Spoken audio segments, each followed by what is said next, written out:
I've done a good bit of international travel. I've been really blessed to travel all around the world and been to some really cool places.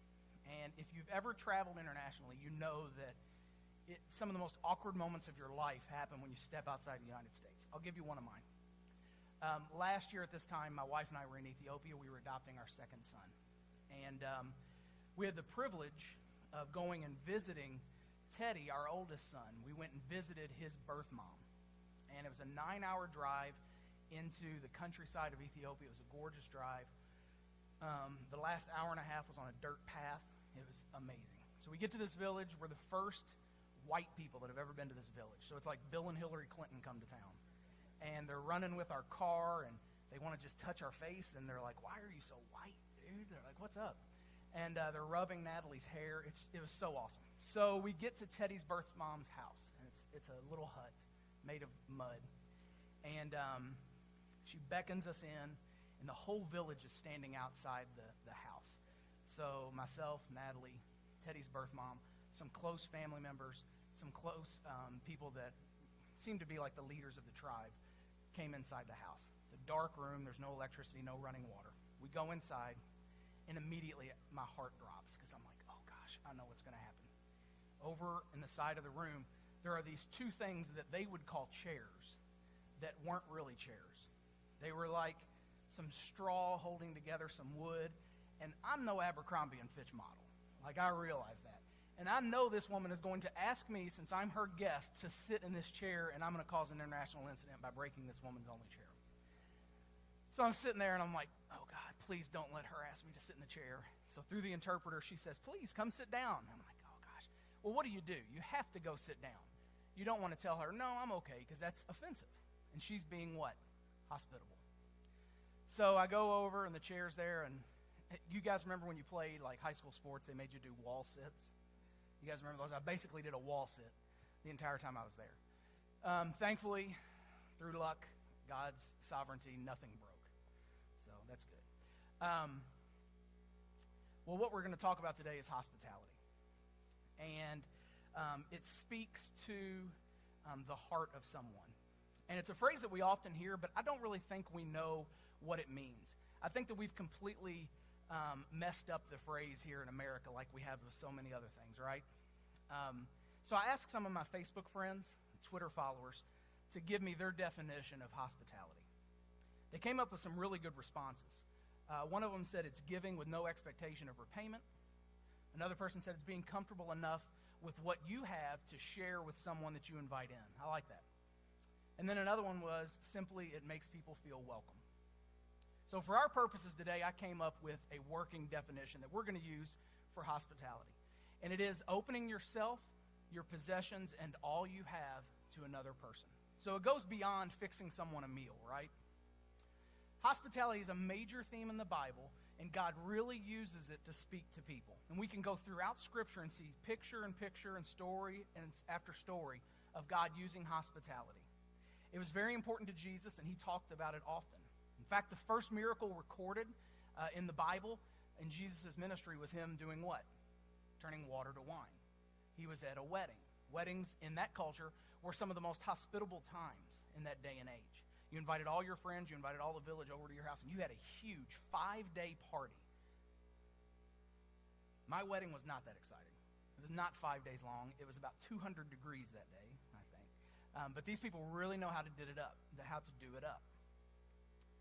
In fact, hospitality, when you think about it, was of the utmost importance to Jesus' ministry. He relied on the kindness of others to allow him food and to allow him a place to sleep, right? We all talk about that verse that says the Son of Man doesn't have a place to lay his head down. And I think we have kind of mixed up that message as well. We look at it and we say what? We say, oh, if you own a house, if you have a lot of money, if you have a lot of things, you're not a true Christ follower. You got to give everything up and you can follow Christ. I don't think that's what he was doing. I believe that Jesus forced the model of hospitality upon us into the forefront by being like that. So with the model of ministry that Jesus taught, and I believe that we should all aspire to as the church, hospitality is one of the most important X factors that we cannot afford to forget. In fact, I'll go as far as saying this. Please hear me. The complete equation of being a Christ follower is irrevocably broken if we choose to omit hospitality. The equation of the gospel is irrevocably broken if we choose to omit hospitality.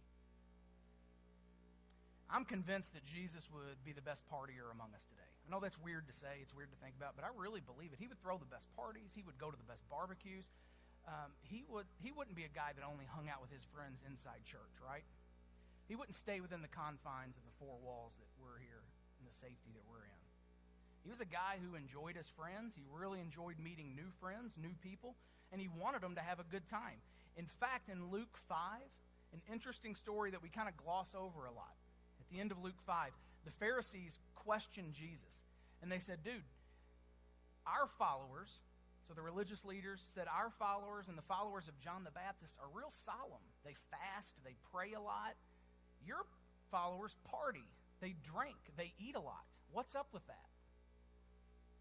So when we look at the model of Jesus and how he did ministry, we see that, and this is our first point, hospitality leads to access. So when you're hospitable, you're not offering the best cooked meal, your fine linens, silverware, or a better TV or a more comfortable couch to watch the U of L or UK game on.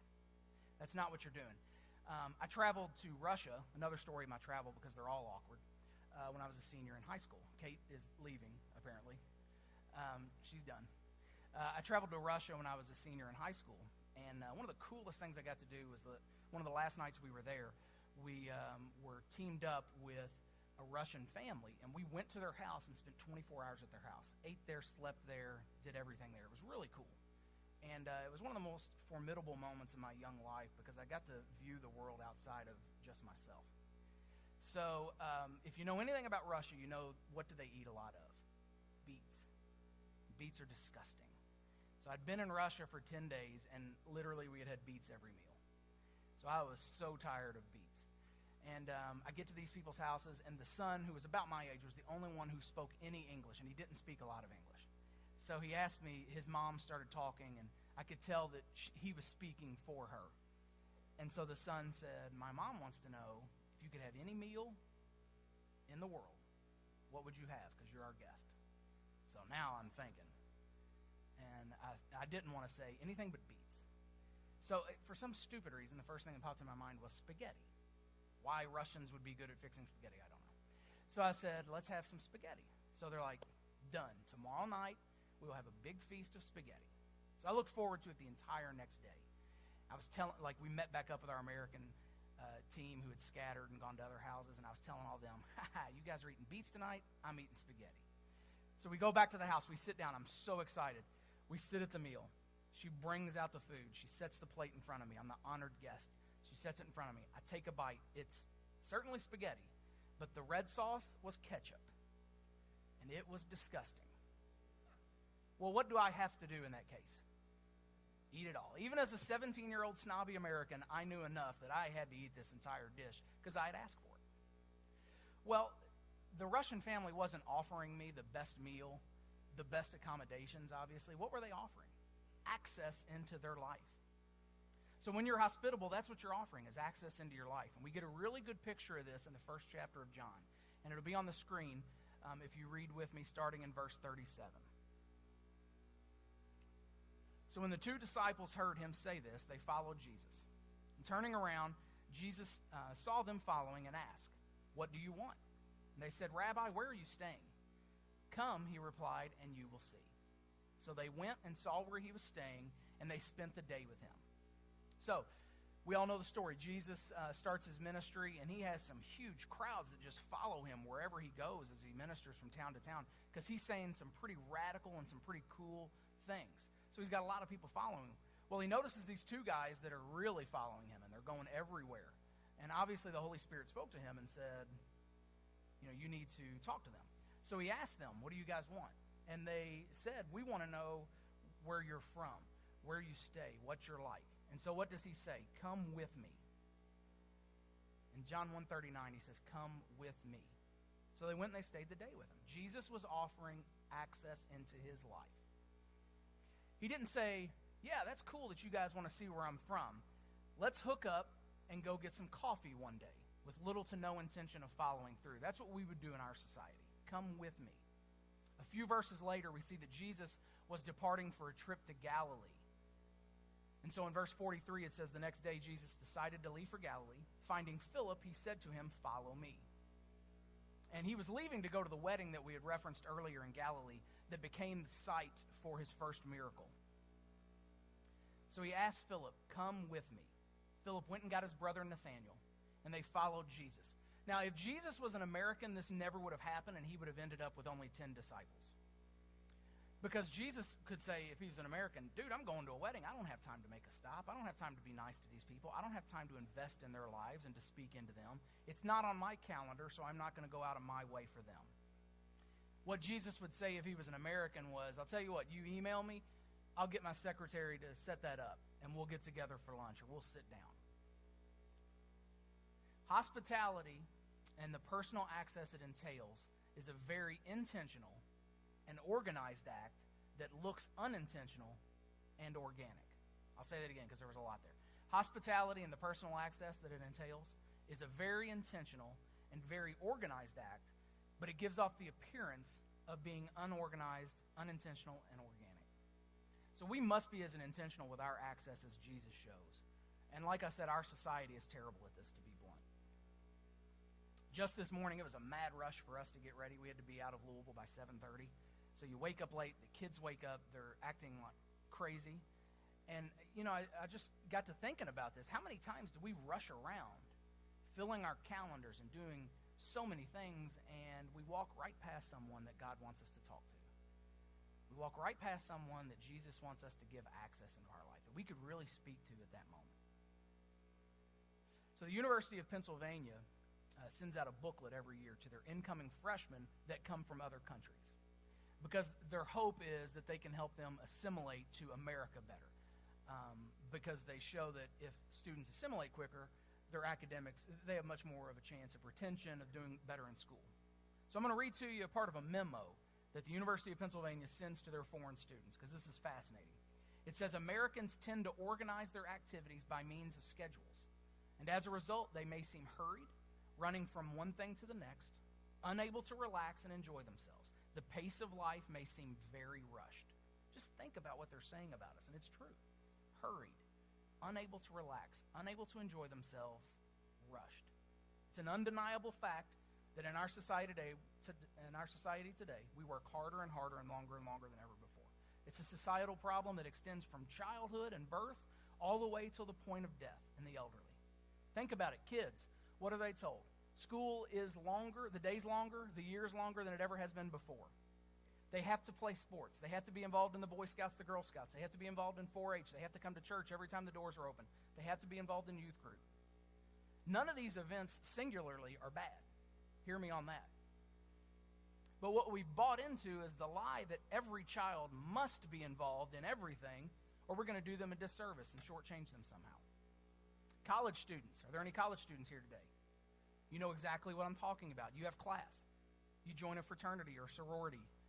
You're on an athletic team. You have a job. Maybe you have an internship. Most of you would like to sneak in a date with a boy or a girl at some point as well. Young adults, you were told you have to work longer and harder. And you have to do so more than the next person in order to establish your career. You're told to put off marriage. You're told to put off children. You're even told to put off your relationship with God until you can establish yourself. I've heard people say that. I'll get involved in church after I have my career in mind. I really got to bust it at work, and then I'll start to get involved in church. Parents, we feel the heavy weight of trying to keep up with what everyone else is doing. And my gosh, many of us simply serve as caddies for our kids, rushing them around from one activity to another. It even happens in the elderly. How many times do you hear somebody say something, and I've always thought this was weird. You talk about some older person, and they say, "Well, if he just stays busy, he'll be okay." We want him to stay busy and rushed and hurried. Now, we're not going to change this in this room. It's a societal issue. It's a lot bigger than us. But we just need to be cognizant of it. And it's the age we live in. But we need to be aware that there are some times when we're going through the rush of our day that God is inviting us to give access of our lives to someone else. Many times because of our busyness, the one thing we put on hold is community. It leaves us no time to be hospitable. And in turn, what happens is that unintentionally, but very sadly, we lived a closed-off life. So a few years ago, Natalie, my wife, and I, we really felt convicted about this. We wanted to be different. So we promised each other that we would really try to live differently. And being hospitable is something that is of the utmost importance to our family. We decided we wanted to be as intentional as possible with our hospitality. Now, we are not perfect in this. Hear me on that. But we really strive for it. And it's not easy to be accessible. Natalie is a physician. She's finishing her residency this month, and she averages 90 hours of work a week. So it's difficult to be hospitable and have people in our house and such. We have 2 kids. Teddy's 6, Sharonette's 5. They have a lot going on. So like I said, a lot of times I feel like I'm their caddy. It's hard to be hospitable in the midst of all that. I'm involved in a lot of things: work, church, orphan care stuff. I'm on a couple of boards in town. But it's important to us, so we make room for hospitality. We make room for giving access to people. We wanted to make this known, so we developed a family mission statement. And I'm going to show that to you on our board. So this mission statement hangs in our dining room. And it's 4 foot by 3 foot. And it reminds us what is important in the life and the mission of our family. So you can see that there's 4 tenets of it. We strive to follow God. We strive to love others. We strive to advocate for those less fortunate than us, and we strive to give generously of our time, resources, and talent, and time. Hospitality has roots in all 4 of those, right? So it's very important. It's central to the mission of our family. And none of them could be accomplished without giving people access into our lives. So this past week, there were 7 days in a row where someone from our church, from the hospital, or a friend that I had just met was in our home, having dinner with us, sharing coffee, or just sitting on the back porch shooting the breeze. Is that easy? No. Seriously, there are some days when I would just like to veg out, watch TV, turn my phone off, and live the closed-off life. But what Natalie and I have realized, and our family has realized, is that you cannot compartmentalize your spirituality and believe that Jesus only matters from 10 to 12 on Sunday. It's like Daryl said. Daryl was talking about that, people that come and just play church. That's exactly what that is. Now, Jesus wants to be involved 24/7 in your life, and he wants to shine through you. My friend Joe Saxton says, your home is a great opportunity to get beyond the pleasantries that you only have time for at church and work. So inviting someone into your home, there's no hiding there. And we'll get to that in a minute. But we are called to a life on mission. And that's all day, every day. You're not called to mission just from 10 a.m. to 12 on Sundays. Or from 6 to 7 on Wednesday. So our first point was that hospitality leads to access. Secondly, we're going to talk about access leads to genuine community. I was reading an internet post the other day, and it said that some studies were conducted among former prisoners of war. And they wanted to determine what methods used by the enemy had been the most effective in breaking the spirit of a man or woman that had been captured. And the findings were fascinating. They revealed that prisoners of war did not break down from physical deprivation, so they didn't break down necessarily if they didn't get food, if they didn't get to sleep 8 hours a night, if they didn't get water all the time. They didn't necessarily break down because of torture either. They broke down more quickly from solitary confinement or from disrupted friendships caused by frequent changing of personnel. Think about that. So attempts to get the prisoners divided in their attitudes toward one another proved to be the most successful method of discouraging them. It was further learned that soldiers were not sustained primarily by faith in their country or by the rightness of the cause they were fighting in. They drew their greatest strength from the close attachments that they had made within their unit. That is fascinating to me. You see, we're created by God for community. Now, there's a difference between fake community and genuine community. And it's the difference in knowing someone. When it's fake, it's, yeah, I know that guy, I know that girl. Or knowing about someone and knowing their story and knowing how God is working in them and moving in them. It's knowing their strengths, knowing their weaknesses, where they need help and where they thrive and flourish. Fake community is like a scene from the movie Mean Girls. Fake community is like a fancy dinner party that Everybody hates the host, but everybody in town wants to go to it. You guys know what I'm talking about, right? Fake community is only having surface-level friendships and relationships and not inviting someone into your mess. Fake community, like we've talked about a couple of times, is when you think church is from 10 to 12 on Sunday. Genuine community, on the other hand, is messy. Genuine community means that people often get to see me, my wife, and my kids when we are not at our best. And that happens a lot because I'm not very smart. Genuine community means people are going to visit my house and it's not going to be very clean. Now, I'm OCD, so that freaks me out. We were, Friday night, my wife graduated from her residency, so it was this big formal event, and we didn't take our kids. So we got a babysitter, and we had some other friends that were going, some colleagues that were going. And so we said, let's pool our resources. You guys just drop your 2 kids off at our house, and we'll share a babysitter. So they did so. I found myself 15 minutes before we had to go, I'm running frantically throughout the house trying to clean up and pick up. And there's about to be a 10-year-old, an 8-year-old, a 6-year-old, and a 5-year-old, and a college student at my house. They're going to tear up whatever I cleaned up. And so Natalie just tapped me on the shoulder. She's like, what are you doing? Enjoy yourself. Stop running around here trying to pick up every little thing. Genuine community means when you come to our house, Teddy is going to badger you and ask you 6,000 questions within the first 10 minutes you're there. Chairnet is going to invade your personal space, and he's going to ask you 2 questions.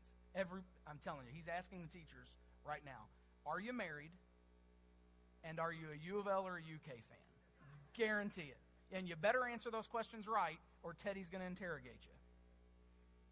Seriously, my kids, if they sent them to Guantanamo Bay, we would get any answer we wanted to out of any Al-Qaeda member by putting those 2 in a room with a terrorist. I'm telling you. So people, what we've seen is that they don't want to just hang out with our family because we have the cleanest home. That's never going to be the case. They don't want to hang out with my family because my kids aren't crazy. What they want to do is they want to hang out with us because it's genuine community. We strive for it. We'll settle for fake community, searching for the real thing. They do end-of-life studies all the time, and they ask people, what's the greatest moment of your life? What do they usually say? When I played high school sports. Think about that. You have an entirely full life, and the best memory you have is when you played high school basketball, baseball, football. Why is that? Genuine community. You felt like you were part of a team in that moment.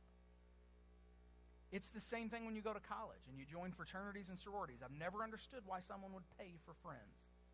It's striving and looking for community any way you can. And what we see is that it's virtually impossible to make disciples without hospitality because there's no relationship. In church today, we far overvalue information and undervalue the individual and the relationship. Because what you know matters, but who you know and how you know them matter far more than what you know. Now, I grew up in a Christian environment, and I can count on one hand how many times I was taught and told to be a better Christ follower, invite people in. Be hospitable. Have people over to your house. Invite people into your life and walk with them. So I can quote Scripture. I can recount the narrative of the gospel in the Bible. But I was never taught the simplicity of opening my home and my life to my friends. Culture has taught the generations before mine, move to the suburbs, live quietly in your backyard where there's a fence around it, and pack your schedule so tight that you remove any margin for hospitality. Many times, the only time we're in our house is to sleep. We're in our car more than we're in our house. I'm telling you, if you aren't opening your home and your life, you are severely limiting the Holy Spirit to use you to influence others, plain and simple. Now, some of you may be sitting here and asking questions like this. I'm not good enough. I can't open myself up because I've made this mistake in the past. I can't give access to my friends or acquaintances because I don't have everything figured out. And what if they ask me this question, this theological question about God? I don't know how to answer that. What if they ask me about this? Well, do you want to know what I've learned in that? I've seen it time after time as I'm walking through something with someone. So many times I am ministering to myself as much, if not more, than I'm ministering to that person. And I can speak in to what they're going through because I've gone through that same thing before, and I may be going through it right then. It's really cool how God does that. Many times, God brings people into your path that can learn from your past so it doesn't become their future. So don't lose heart if you think, I can't do this because I've done A, B, and C, and God wouldn't want to use me in that. That's bull. So, we saw hospitality leads to access, and access leads to genuine community. Third point, genuine community opens the door to accountability. So a great example of this and accountability is Christ's relationship with Peter. Let's look back at that and kind of the totality of their relationship. In Matthew 4, you remember Jesus is walking along the beach, and he bumps into Peter, and they start talking, and they're chatting, and Jesus gets into the boat with him, and Peter's like, dude, what are you doing? And they just start talking. And eventually, Jesus asks him, come with me, like we talked about earlier. I'm going to make you a fisher of men. And what did Peter do? Sounded pretty cool to him. He was looking for community, right? So we went with him. Peter got 3 years of unfettered access to the creator of the universe. How cool is that? He invited Peter to get out of the boat and come with him. Jesus fostered community and relationships with all the disciples. He built a special relationship with Peter. And in turn, because he did that, he could hold him responsible and hold him accountable when Peter did stupid stuff like you and I do. One example of this is they're walking down the road and Jesus predicts his own death. And what did Peter do? No, we're never going to let that happen. No one will ever kill you as long as we're here. And what did Jesus say to him? Get behind me, Satan. The ultimate diss of all time is if Jesus calls you Satan. Now, do you think Jesus would have this sway with Peter if he hadn't built a relationship with him? What if when he was walking down the beach, he just starts drilling Peter about all the bad things he had done? I saw you did this. You're a liar. You're a cheat. You're hot-headed. All this stuff. Would Peter have had any inkling to follow him or to listen to what he was saying? No. Jesus was only able to challenge Peter because he had built a relationship with him. He had given him access. He had given him community. And then he was holding him accountable. I like to call this the relational piggy bank. So in a bank, a piggy bank, I'm trying to teach this to my kids, I can only take money out if I have before put money in, right? Relationally, it's the same. I have to invest in someone before I can take deposits out by challenging them and holding them accountable to certain things. So like your bank account, your relational piggy bank will end up in the red if you don't invest in people. And so in the past month, Natalie and I have done a ton of investing. There's a young couple in our church who have gone through some really tough emotional things, and they're thinking about getting engaged. So they asked Natalie and I to walk through with them. Is this right for us? What does it look like to be a godly couple? Sean and Brittany, two of my best friends, just had their first baby a month ago, and we've walked through that with them. And I've walked through being a first-time father with Sean and about how cool that is. But we've also done a good bit of challenging and a good bit of accountability. Another couple who are some of our dearest friends are really going through a rough patch in their marriage. And so Natalie and I are holding them accountable to a lot of stuff because they're really jacked up right now. Now, could we do that if we didn't have a relationship with them? No. They'd say, this guy's full of it. I'm not listening to anything he says. We've counseled several families who are thinking about adopting and thinking that God maybe is calling them to that. So I'm able to make these withdrawals out of the bank account, the relational bank, if you will, because I've invested and put time and access into it. So if we don't take the time to invest in people, we can never walk alongside them, never counsel them, never grieve with them, and never challenge. So let's land this plane, okay?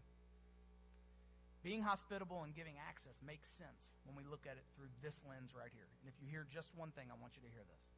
The hospitality we display is an outward and intentional example of the generosity and hospitality God first showed us. If you only hear one thing, I hope you hear that today.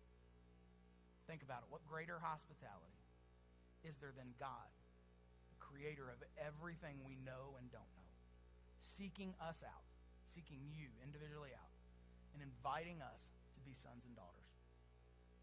Unbelievable. Remember what he said to Philip. Come with me.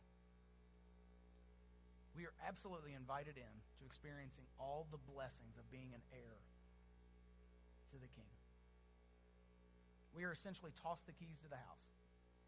Do what you want. It's yours. It's mine. It's yours. And it's a gift. It's been given to each of us. It's there for you to take. If you haven't accepted that gift, I hope today's the day.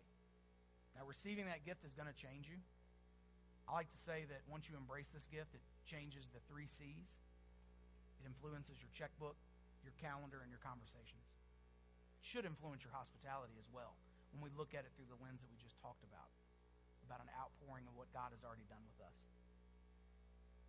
So the band's going to come up, and I want you to just dream with me for a little bit here as we close out. I want you to imagine what things might look like if we started to live out more of what we talked about today in the last half hour. Imagine what our communities would look like if we simply started being more hospitable. What would your street that you live on look like if you started opening your home to those people? What would your dorm look like if you started being more intentional about talking to those around you? What would your work look like if the guy that is in the next cubicle or in the next office, or you're a teacher and in the next classroom? What would your school look like if you opened yourself up more and invited people in for more access into your life? If we invited people truly to have real deep access, if we sought them out, and if we cultivated accountability. So there's a lot of hurting people around us, and people that are just desperately crying out. And most of them are not going to come up to you and ask you for help, right? You have to make the first move. And more often than not, that first move is born out of hospitality. So as you leave today, I hope this talk has resonated. I really hope it spurs some conversations with you at home. I hope you're asking things like, how's God calling me? How's God calling our family to be more hospitable? How's God calling me to give more access? Who is that person he's calling me to give more access to? Who is he asking me to invite over for dinner tonight or this week? Maybe you're on the other end. Maybe you need to accept hospitality, and you need to accept access from someone. And you need to start walking that path with them because they have something they can offer you. So to you, I say, don't be afraid to ask someone. Can I walk alongside you? I want to learn from you. I want access. Ask that. So I'm going to be up front, and that gift that we talked about, of the ultimate hospitality of God sending his son to die for us, and us accepting that gift, and it changing us, and it opening everything for us, and we literally become princes and princesses.